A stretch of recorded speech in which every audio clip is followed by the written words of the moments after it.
నమస్తే, నేను లక్ష్మీ పాకనాటి. విశాఖ బీచ్ రోడ్లో నిర్మించిన రుషికొండ ప్యాలెస్ను ఇప్పుడు ఏం చేయబోతున్నారు? ఈ రుషికొండ ప్యాలెస్కు సంబంధించి కూటమి ప్రభుత్వం ఎలాంటి నిర్ణయం తీసుకోబోతోంది?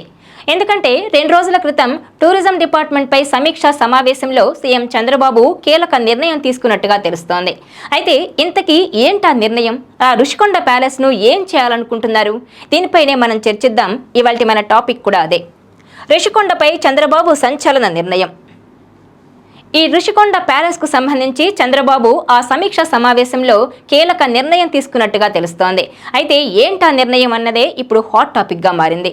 ఎందుకంటే కూటమి ప్రభుత్వం ఏర్పడి దాదాపు 2 నెలలవుతున్నా గానీ ఈ రుషికొండ ప్యాలెస్కు సంబంధించి ఎలాంటి నిర్ణయం తీసుకోలేకపోతోంది. ఈ వీడియో మీకు నచ్చినట్లయితే please share, like and subscribe R24 Telugu.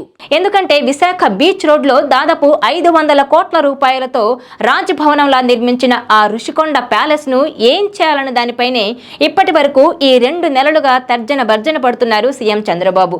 ఆ రుషికొండ ప్యాలెస్ను ఎలా వాడుకోవాలి, ఎలా సమర్థవంతంగా వినియోగించాలన్న దానిపైనే ఇప్పటి వరకు కసరత్తు చేస్తూ వస్తున్నారు. రాజభవనంలా నిర్మించిన ఆ ప్యాలెస్ను ఏం చేయాలన్న దానిపై ఇప్పటి వరకు ఎలాంటి నిర్ణయం తీసుకోలేకపోతున్నారు. ఈ నేపథ్యంలోనే ఆ రుషికొండ ప్యాలెస్ పై అధ్యయనం చేయాలనే నిర్ణయానికి వచ్చారు. ఆ బాధ్యతలను ఇటు పర్యాటక శాఖ మంత్రి కందుల దుర్గేష్ కు అప్పగించారు సీఎం చంద్రబాబు.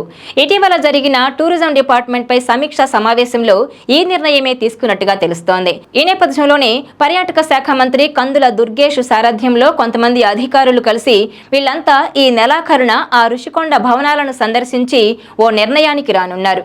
ఆ రుషికొండ ప్యాలెస్ ను ఎలా నిర్మించారు, ఎలా ఉంది, ఎలా యూజ్ చేసుకోవాలన్న దానిపైనే ఓ నివేదిక ఇవ్వనున్నారు ప్రభుత్వానికి. ఆ నివేదికను బట్టే ఏం చేయాలన్న దానిపై కూటమి ప్రభుత్వం ఓ నిర్ణయానికి రానున్నట్టు తెలుస్తోంది.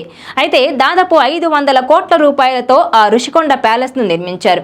అయితే అంతటి ఖర్చుతో అంత విలాసవంతంగా అసలు ఒక రాజభవనంలా ఆ ప్యాలెస్ ను ఎందుకు నిర్మించారని, గత ప్రభుత్వం ఆ ప్యాలెస్ ను ఎందుకు నిర్మించిందన్నది ఇప్పటికీ హాట్ టాపిక్ గానే మారింది. ఎందుకంటే గత 5 ఏళ్లు అధికారంలో ఉన్న జగన్ ప్రభుత్వం ఈసారి కూడా మళ్లీ అధికారంలోకి వస్తామని తన నివాసంలా ఉపయోగించుకోవడానికే జగన్ రాజమహల్లా ఆ భవనాన్ని అత్యంత విలాసవంతంగా నిర్మించారన్న ఆరోపణలైతే ఉన్నాయి.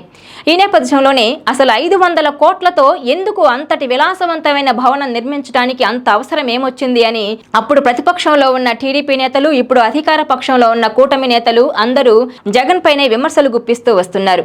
అంతటి విలాసవంతంగా ఎందుకు భవనాన్ని నిర్మించాల్సి వస్తుందని ఇప్పటికీ ఆరోపణలు గుప్పిస్తూనే ఉన్నారు. ఈ నేపథ్యంలోనే ఆ రుషికొండ ప్యాలెస్ కు పెట్టిన ఖర్చులో సగమైనా సరే ఇటు పర్యాటక శాఖ కోసం పెట్టి ఉంటే రాష్ట్రం ఈ సమయానికి పర్యాటకంగా ఎంతో అభివృద్ధి చెంది ఉండేదని అంటున్నారు కూటమి నేతలు. ఈ నేపథ్యంలోనే ఇటు సకల సౌకర్యాలతో అత్యంత విలాసవంతంగా నిర్మించిన రాజ్మహల్ ను అసలు ఏం చేయాలని తలలు పట్టుకుంటున్నారు సీఎం చంద్రబాబు. దానిపైనే తీవ్రంగా కసరత్తు చేస్తున్నారు. దాన్ని ఎందుకు ఉపయోగించుకోవాలి అన్న దానిపైనే తర్జన భర్జన పడుతున్నారు. అయితే తాజాగా తెలుస్తున్న అంశం ఏంటంటే ఆ రుషికొండ ప్యాలెస్ ను పర్యాటక ప్రదేశంగా ఉపయోగించుకోవాలన్న యోచనలో కూటమి ప్రభుత్వం ఉన్నట్టుగా తెలుస్తోంది. ఎందుకంటే ఇటు హైదరాబాద్ లో ఐకానిక్ ఫలక్నుమా ప్యాలెస్ లాగానే ఆ రుషికొండ ప్యాలెస్ ను కూడా పర్యాటక ప్రాంతంగా ఉపయోగించుకుంటే దానికైనా ఖర్చును రాబట్టుకోవచ్చన్న యోచనలో ఉన్నట్టు తెలుస్తోంది.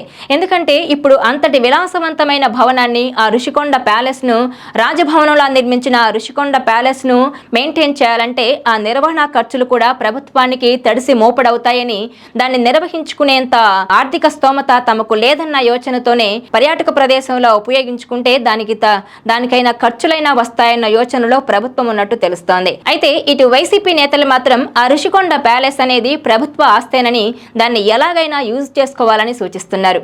దాన్ని ప్రభుత్వం మెయింటైన్ చేయడం కష్టమైతే ప్రైవేట్ పార్టీలకు అద్దెకిస్తే ఆ రూపంలోనైనా ఆదాయం రాబట్టొచ్చని సూచిస్తున్నారు. ఈ నేపథ్యంలోనే 500 కోట్లు పెట్టి నిర్మించిన ఆ రుషికొండ ప్యాలెస్ ను ఏం చేయాలన్న దానిపై తీవ్రంగా కసరత్తు చేస్తోంది కూటమి ప్రభుత్వం. ఈ నేపథ్యంలోనే ఆ రుషికొండ ప్యాలెస్ పై అధ్యయనానికి నిర్ణయం తీసుకుంది. పర్యాటక శాఖ మంత్రి కందుల దుర్గేష్ ఆధ్వర్యంలో ఈ నెలాఖరున ఆ రుషికొండ ప్యాలెస్ ను సందర్శించి దానిపై ఓ నివేదిక ఇవ్వనున్నారు కూటమి ప్రభుత్వానికి. ఈ నేపథ్యంలోనే ఆ రిపోర్ట్ అందిన తర్వాత ఆ రుషికొండ ప్యాలెస్ ను ఎలా ఉపయోగించుకోవాలి, పర్యాటక ప్రాంతంలో ఉపయోగించుకోవాలా లేదంటే మరో రకంగా ఏదైనా యూజ్ చేసుకోవాలన్న దానిపై కూటమి ప్రభుత్వం నిర్ణయం తీసుకోనుంది. ఈ వీడియో మీకు నచ్చినట్లయితే please share, like and subscribe R24 Telugu.